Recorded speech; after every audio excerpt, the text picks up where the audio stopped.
only two reasons why people truly fall in love with you, and neither of them have anything to do with what you look like, what you own, or what you post online.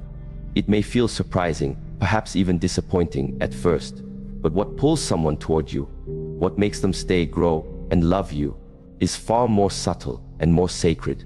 People fall in love with the energy you carry and with how they feel about themselves when they are with you. The image, the words, the charm, they fade, but presence, emotional safety, and the quiet power of self-mastery, they remain. And in that silence, love grows, not as a fire, but as a steady flame. Let us walk this path of understanding, not just to be loved, but to become love itself. When we speak of love, especially the love that draws two people together, most of the world still believes it is about what you do, what you say, or what you show. But those who have truly looked within understand something much deeper.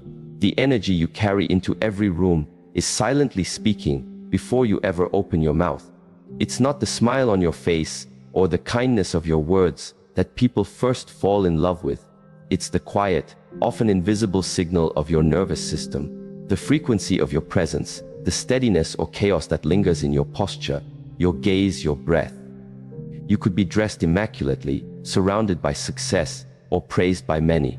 But if your energy is restless, anxious, or deeply insecure, people feel it long before they understand it. They won't always be able to name what it is that makes them uneasy or disinterested. They'll just know something doesn't feel right. Likewise, someone may be simple, quiet, and not conventionally attractive. But when they carry a certain inner peace, a grounded clarity, and a warm stillness, people find themselves drawn to them without explanation. That is not accident. It is resonance. It is nature responding to balance. Neuroscience has shown us that our brain is wired to scan the environment for safety. This happens not just in physical spaces but also in relationships. Your subconscious is constantly reading micro signals in others, their tone of voice, the dilation of their pupils, the pace of their breath, the stiffness of their jaw. These signals speak volumes about their internal state. So when someone meets you, what their nervous system is really asking is, do I feel safe near this person? Can I relax here? Or is there hidden tension? This is why we say that energy introduces you before words do. Emotional energy, regulated by your nervous system, becomes the language through which others understand you. And in relationships, it is often the single most important factor. People don't just fall in love with what they see, they fall in love with what they sense. A woman once came to the Shaolin temple. She said, "Master, I feel invisible to others. I do everything right. I dress well, I speak kindly, I stay humble, but I don't feel seen. People look past me." I asked her to stand still, to breathe, and to close her eyes. After a few moments, I asked her what she felt. She replied, "Tension, my chest feels tight." I said, "That tension is what others feel before they see your kindness. It is the silent voice speaking louder than your words. Learn to relax that voice." Over time, she began to meditate, walk slowly, and sit in stillness. Her posture changed. Her voice dropped into a softer, slower rhythm, and something fascinating happened. People began to gravitate toward her. Not because she became someone else, but because she began to carry herself with peace instead of striving. That peace became magnetic. From a psychological view, people are naturally attracted to those who help regulate their emotional state. We are drawn to those who soothe our anxiety, not those who mirror it. This is why we sometimes fall for someone and later can't explain why. It wasn't logic, it was regulation. Their presence calms something in us. And this is what most don't realize: your emotional baseline becomes your relational offering. If you live in anxiety, chaos, or fear, that becomes the frequency you offer others. But if you cultivate serenity, presence, and self-respect, that becomes your true beauty, one that doesn't age, doesn't wear out, and doesn't need validation to shine. In Eastern philosophy, we are taught that every person carries a field, what some traditions call chi, or life force. This field is not merely metaphorical, it is sensed, felt, and interpreted through the body. When your chi is steady, your presence is steady, and a steady presence is what others trust. This is why, in times of crisis, people turn to those who do not panic. In love, it is no different. The heart leans into steadiness. It doesn't fall for excitement as much as it falls for peace. Consider a garden. The flowers bloom not because the gardener pulls on them, but because the environment, light, soil, water, is right. Likewise, love blooms where the emotional climate is safe, grounded, and spacious. Your energy is that climate, and people fall in love where they feel they can grow without fear. Now let us move deeper into the second reason people fall in love with you. It is not enough to say that people are drawn to your energy. That is the first gate. The second is how they feel about themselves when they are in your presence. This might seem subtle, but it is everything. People do not fall in love with you simply because you are kind, beautiful, or even wise. They fall in love with how those traits make them feel about who they are when they're with you. Love, in this sense, is not an admiration. It is a reflection. They see in you a mirror that shows them their better self, their truer self, their lighter self. If a man feels more alive, more seen, more safe when he's around you, he will interpret that as love. If a woman feels more respected, more beautiful, more inspired in your company, she will associate those feelings with you. The key here is this: it is not about what you do to impress others, but about how present you are to them. Presence is what allows others to unfold. Presence is what allows others to feel enough. And presence cannot be faked. There is a concept in modern neurobiology called co-regulation. It means that one nervous system can calm or elevate another simply through proximity and empathy. When someone is emotionally dysregulated, anxious, overwhelmed, fearful, and they are near a person who is calm, breathing slowly, and grounded, their own physiology begins to align with that calm. This is not theory, it's physical. Heart rate, blood pressure, cortisol levels, they shift in response to connection. This is why, when a child cries, the mother often doesn't need to say much. She simply holds them. Her calm heartbeat, her steady breath, it tells the child's body, "You are safe." And the crying eases. In adults, the pattern is the same. We are looking for those who offer us emotional safety, not control, not excitement, not perfection, safety. Because safety allows the heart to open. So now, let us look at you, not just as a person, but as a mirror. When someone is with you, what do they feel about themselves? Do they feel judged, compared, hurried? Or do they feel like they can breathe again? Do they feel seen without having to perform? Do they feel more aligned with their truth? A young man once asked me why his relationships always ended after a few months. He said, "I give them everything. I buy flowers, I take them out, I compliment them every day. But still, they leave." I asked him, "Do you know how to sit in silence with someone?" He looked confused. "What do you mean?" I replied, "Without trying to impress, without trying to fix or entertain.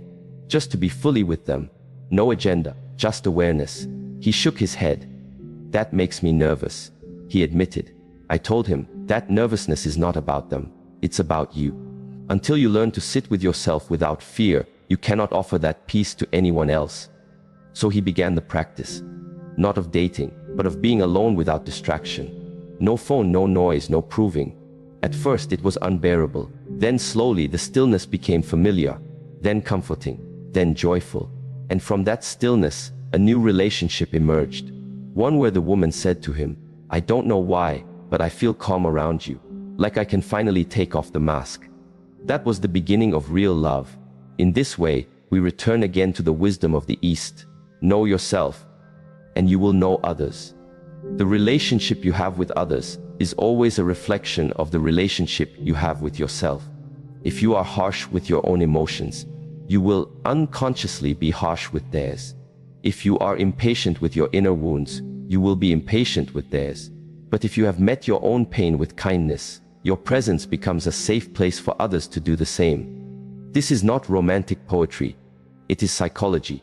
When someone feels safe to be themselves with you, they fall in love. Not with an ideal, not with a fantasy, but with the grounded reality that you make space for their authentic self. And so, the two reasons people fall in love are not outward, they are deeply inward. First, they fall in love with the way your energy interacts with theirs. Second, they fall in love with how they feel about themselves in your presence. These are the roots of lasting connection, not attraction based on need, but resonance based on truth. And the beauty of this understanding is that it doesn't require perfection. It requires presence. It doesn't demand charm. It demands honesty. It is not about changing yourself to be loved. It is about returning to who you already are beneath the noise. The question is not, how can I make someone love me? The question is, how can I become so at peace with myself that the others feel free to love themselves when they're with me? This is the path. It is not a trick. It is not a tactic. It is a way of being. And it begins now in this breath, in the quiet between words, in the awareness of your own energy, your own presence.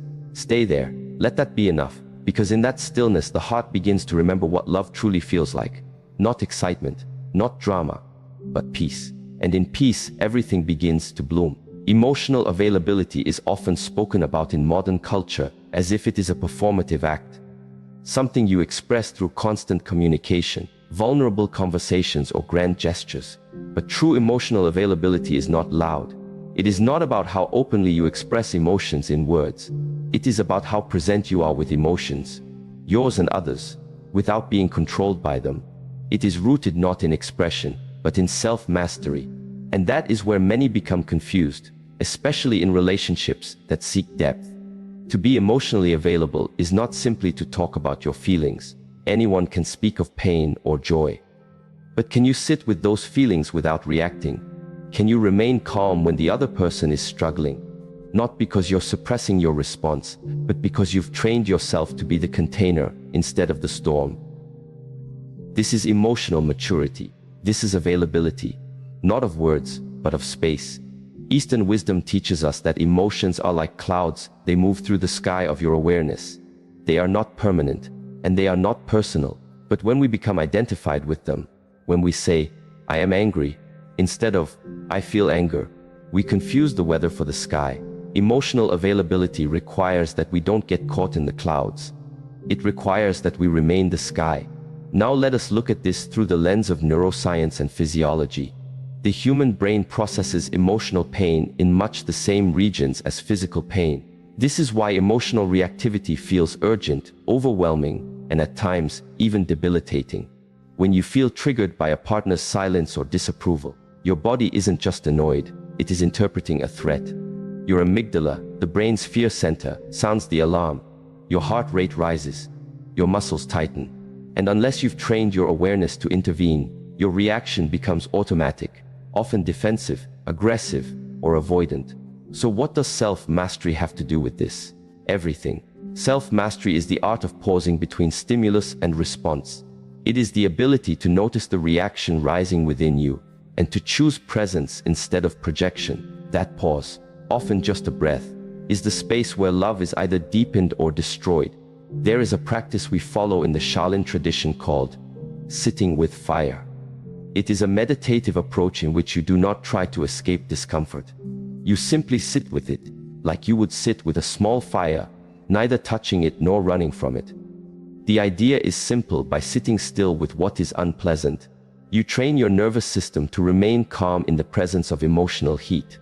Over time, what used to ignite you no longer controls you. And this changes your relationships profoundly. You become someone who can stay steady in emotional turbulence. You become emotionally available not because you speak perfectly, but because you remain open and steady in moments when others would shut down or explode. A woman once shared with me a story about her partner who had grown up in a chaotic home. He was gentle, loving, and expressive until conflict arose. Then he would shut down entirely, retreat into silence, sometimes for days. She tried everything, texting, reasoning, even giving space. But nothing helped. It's like he disappears, she said. He says he loves me, but when I need him emotionally, he vanishes. I asked her gently, has he learned to stay with his own discomfort? Or does he flee it the way he flees you in those moments? This is the root. You cannot offer others emotional presence if you've never practiced emotional discipline with yourself. If you run from your own sadness, you will run from theirs. If you avoid your own anger, you will shut down in the face of theirs. If you are ashamed of your vulnerability, you will become cold when they are soft. So then, emotional availability is not a doorway that opens outward. It is an inner gate. And that gate is opened through training. You must train yourself, gently but consistently, to remain with your own emotions. Not to fix, suppress, or analyze, but to witness them, to breathe through them, to allow them to pass like waves. This is what it means to hold space. And when you can hold space for yourself, you can hold it for another. Psychologists speak of emotional attunement, the ability to notice, reflect, and respond to another's emotional state with sensitivity. But attunement is impossible if your own emotions rule you. You cannot notice another's sorrow if you are consumed by your own internal chaos. You cannot soothe their fear if you have never calmed your own. Emotional availability, therefore, is a natural byproduct of inner balance. I recall an old man who once visited the temple. His wife had died the year before, and he came seeking peace. During a conversation, he said something I never forgot. For 40 years, he said, I thought I was emotionally present. I worked hard, I stayed faithful, I tried to make her happy. But now that she is gone, I realize I never learned how to be still with her sadness. I always tried to fix her pain, to cheer her up. But I never just sat and listened. I was so afraid of her sorrow that I couldn't bear to look at it. This is the lesson. Emotional availability is not about solving or impressing. It is about presence. The willingness to sit beside someone in their storm, not as a rescuer, not as a judge, but simply as a steady presence. That is what heals. That is what deepens love. In relationships, we often confuse attention with availability. Just because someone responds to your messages quickly, compliments you often, or showers you with affection, doesn't mean they are emotionally available.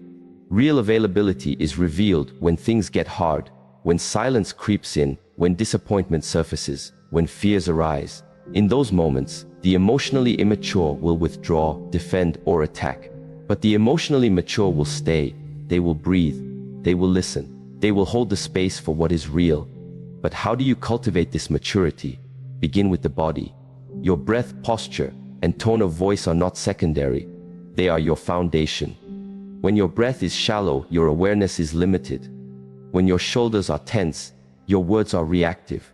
When your tone is sharp, your energy becomes aggressive even if your words are kind. So train the body first. Practice sitting in silence every day. Observe your breath without judgment. Let it slow. When tension rises, do not fight it. Greet it with awareness. This is not merely meditation. It is relationship training. Because the stillness you practice alone is the stillness you bring into love. Then move to the mind. Watch the stories you tell yourself in moments of conflict. The ego will always craft narratives. She's ungrateful. He doesn't care. I always get hurt. But these are not truths. They are reflexes. The emotionally available person learns to interrupt these reflexes. Instead of asking, what is wrong with them? Ask, what is this moment revealing about me? That shift transforms conflict into a mirror, not a weapon. Then, finally, practice compassion. Not the kind that pities, but the kind that understands. Every person you meet carries unseen wounds. Every sharp word, every withdrawal, every overreaction. These are not just bad habits. They are coping mechanisms formed in the fires of childhood, trauma, and insecurity. Emotional availability means recognizing this, not to excuse harmful behavior, but to understand its roots. And in that understanding, you become less reactive, more curious, more compassionate. This is the emotional landscape where love can grow. One evening, during a walking meditation, I noticed a young couple sitting by the lotus pond. The woman was crying quietly, and the man was sitting beside her, not touching, not speaking, just sitting. After some time, she leaned into him, and he wrapped his arm around her. Later, I asked him, "What did you say to her?" He replied, "Nothing. I've learned that sometimes words just get in the way. I used to try and fix her tears. Now I just sit with her until they dry themselves." That is the wisdom of presence. That is emotional availability. So many chase love hoping it will fix them, complete them, or rescue them from loneliness. But love is not a savior. Love is a sacred space, and emotional availability is the doorway. It is not granted by luck, and it is not found in others. It is forged slowly and deliberately through inner work, conscious breath, and silent strength. We live in a world that rewards quick responses, witty comebacks, and constant stimulation. But love does not thrive in noise. It blooms in quiet attention. It grows in the pause between reaction and response. And the one who masters that pause becomes not just lovable, but loving. So when you find yourself in the presence of someone you care for, and tension arises, do not rush to speak. Do not flee or fight. Return to your breath, return to stillness. Ask yourself, can I remain open even now? And if the answer is yes, even for a few seconds, you have taken a step toward becoming emotionally available. This is not a skill that will win applause. It is not dramatic or visible, but it is the foundation of every meaningful relationship you will ever have. The strength to stay present with discomfort. The softness to stay open in the face of fear. The wisdom to remain still in the storm. And it is this, the invisible discipline of the heart, that makes love real and makes you ready to receive it. In the stillness of the human spirit, one truth becomes increasingly evident. The energy you carry either invites others in or causes them to pull away. It is not always your words, your appearance, or your accomplishments that draw people toward you, but rather something more subtle and powerful. The quality of your inner energy, your energy shaped by your thoughts, your emotions, your level of self-awareness, and your presence, is the invisible force that surrounds you. It enters the room before you speak and lingers long after you've gone. This energy either nourishes the hearts of others or burdens them. And in relationships, this unseen force often determines whether people fall in love with you, stay with you, or quietly drift away. Western psychology refers to this as affective presence, the emotional atmosphere a person carries with them, which others instinctively feel and respond to. It is not about being happy all the time or masking your struggles with artificial positivity. Rather, it is about your baseline state of being. Are you generally grounded or anxious? Are you calm or reactive? Do people feel safe and uplifted in your presence? Or do they feel they must guard themselves, walk on eggshells, or manage your emotional state for you? To cultivate the kind of energy that draws people in, you must begin by noticing your default energetic state when you are alone. This is the version of you that no one sees. When you are sitting quietly, when nothing external demands your attention, what thoughts emerge? What feelings arise? If you're constantly carrying stress, fear, resentment, or unhealed pain, this becomes the energetic frequency you emit. Even if you try to hide it, people may not consciously detect it, but they will sense something is off. Their nervous systems will respond instinctively. They may feel drained, tense, or uneasy around you without knowing why. In contrast, someone who has done the inner work to process their emotions, regulate their nervous system, and stay centered brings with them a calming, magnetic presence. This is what Eastern traditions refer to as Shen, or spirit. When your spirit is calm and bright, it draws others into a field of peace. I once met a woman who worked as a hospice nurse. She was not loud or charismatic, but there was something extraordinary about her presence. When she walked into a room, patients would visibly relax. Families would begin to cry, not because she said something, but because she made them feel safe enough to release their pain. When I asked her how she managed to carry such stillness in such a heavy environment, she said, "I don't fight death. I don't resist grief. I let everything move through me. That way, I don't get stuck, and neither do the people around me." Her words echo a deep truth.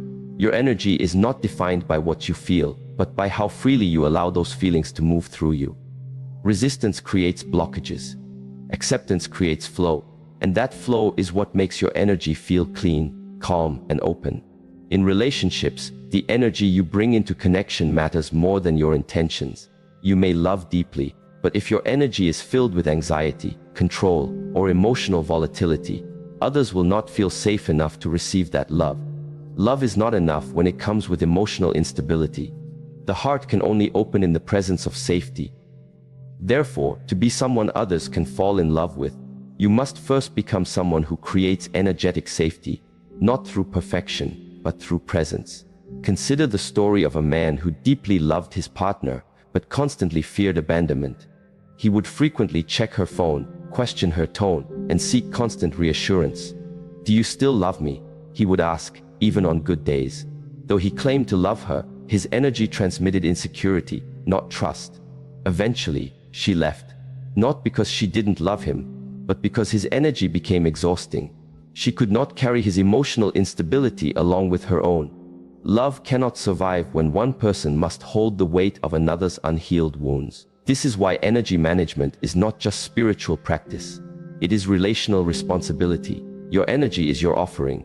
And when it is heavy, chaotic, or demanding, others feel the burden of carrying what you haven't yet processed. When it is balanced, warm, and aware, others feel nourished by your presence. Relationships that last are not always built on passion. They are built on the quiet, consistent peace of being around someone who has mastered their inner state. From a physiological standpoint, your nervous system plays a central role in this.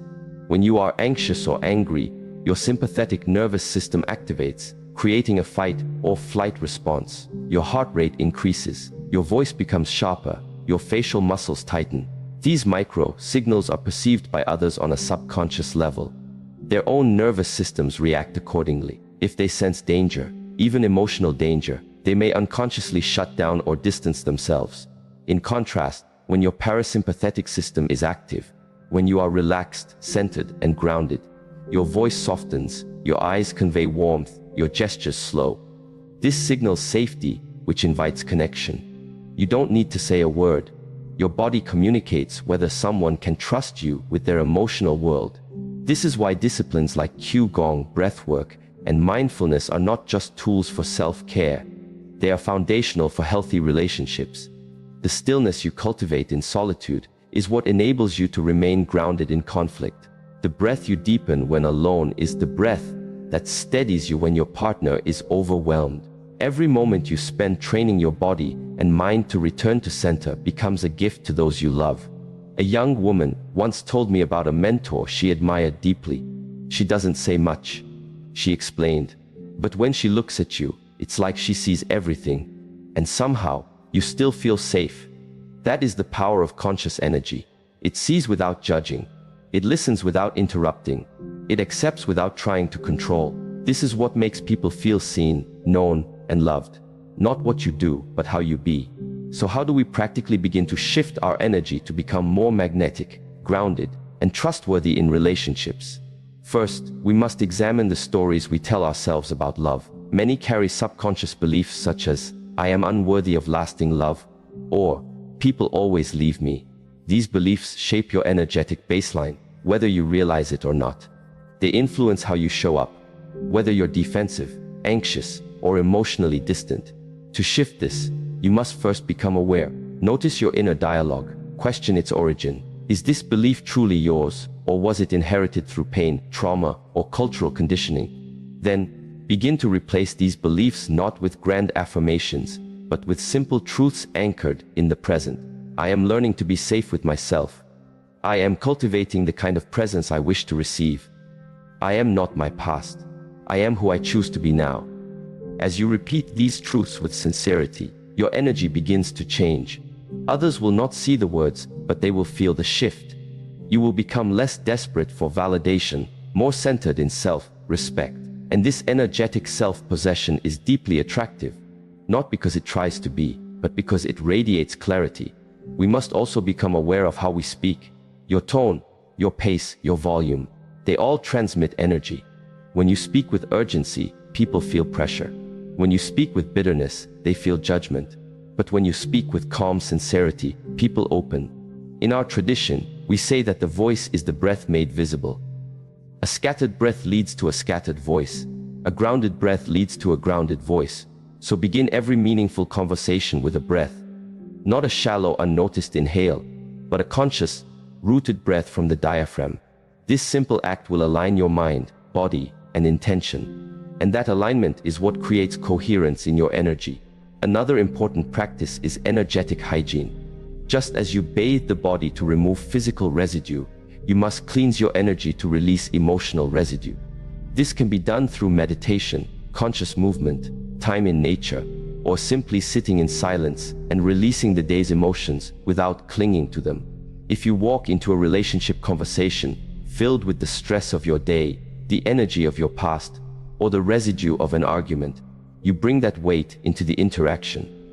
But if you cleanse your field, if you take even 10 minutes to breathe, release, and return to center, you show up as a new person, one who is fully present, not polluted by what came before. In a world filled with performance, emotional masks, and unhealed wounds, a person who carries clean energy becomes a sanctuary. People may not know why they feel safe around you. They will just know that they do. And in that safety, love begins to flow. I once guided a couple who were struggling with constant arguments. The words changed, but the energy remained the same: reactive, accusatory, impatient. So I asked them to do something simple. For 1 week, before every conversation, they were to sit silently together for 3 minutes. No talking, just breathing. At first, they resisted. How will this solve anything? They asked. But after a few days, they reported something curious. The intensity of their arguments softened. Their tone shifted. We still disagree, the woman said, but somehow, I don't feel like I need to win anymore. I just want us to stay connected. This is the miracle of energy alignment. When the body is calm and the breath is synchronized, the mind becomes less hostile. And when the mind softens, the heart reopens. You must understand that your energy is your message.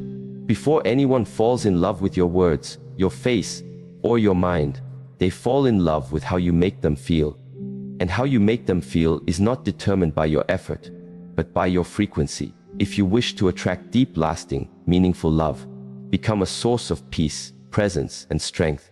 Let your energy become a safe place where others can rest, not because you take their pain, but because you have learned to sit with your own. This journey is not about perfection. You will have days when your energy is scattered, your breath is shallow, your patience is thin.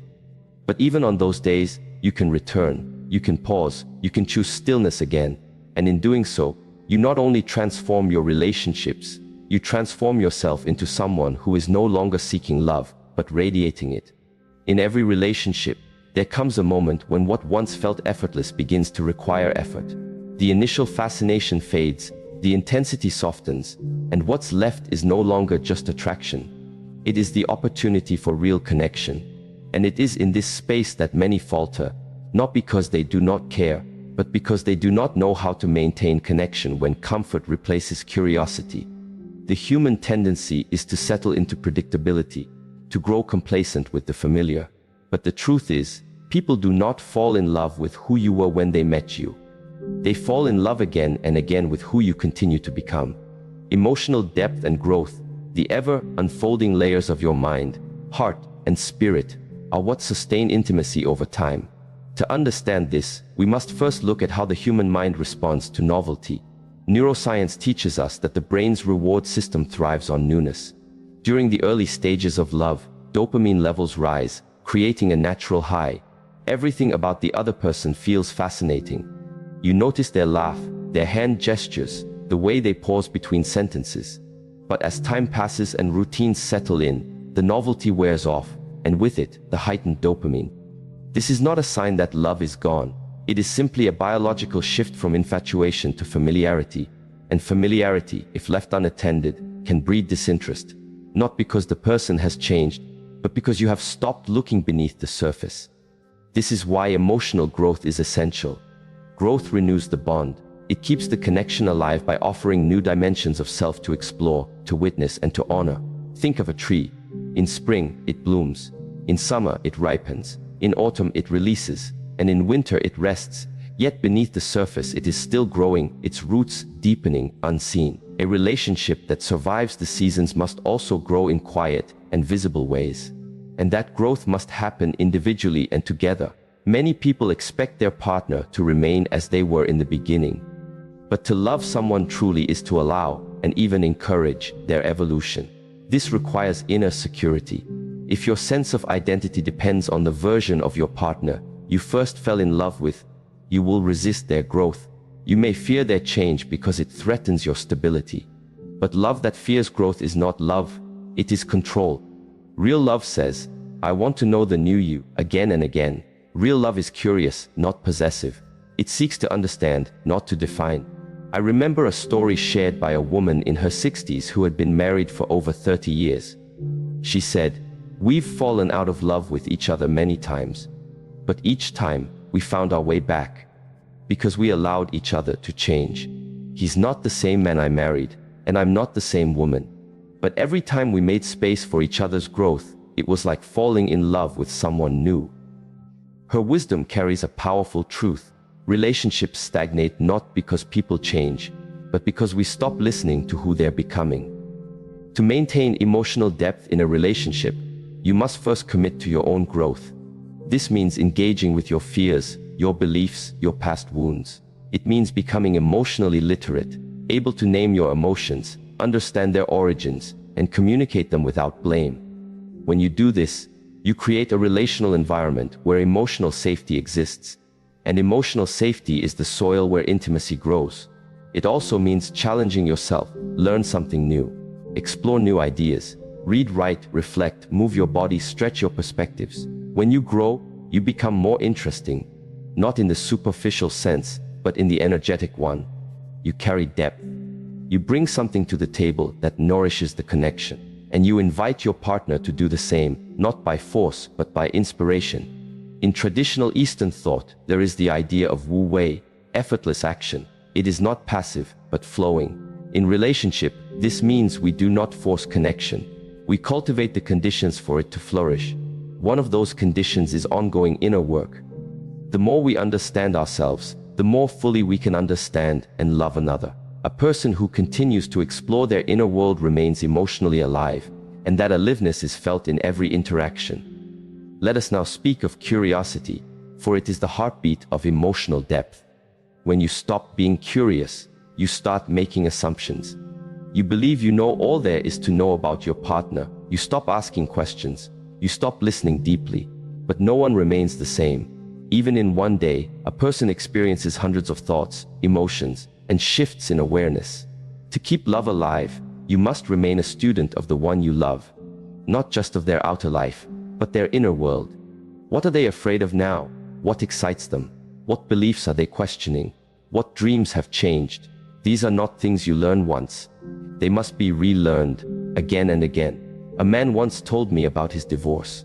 He said, "She didn't leave because of someone else. She left because I stopped seeing her. I stopped asking her how she was feeling. I assumed we were fine because there were no fights. But the silence grew too loud. And one day, she said she felt alone, even while lying beside me." His voice carried deep regret, not for what he did, but for what he failed to do. Emotional depth is not always about grand gestures. Sometimes, it is simply about paying attention. Presence is the most profound form of love. In practical terms, couples can create rituals of reconnection. A weekly check-in where each person shares what's been on their heart. A quiet evening walk without phones. A shared journal where each writes a reflection the other responds to. These simple practices deepen emotional intimacy. They send the message, "I still want to know you."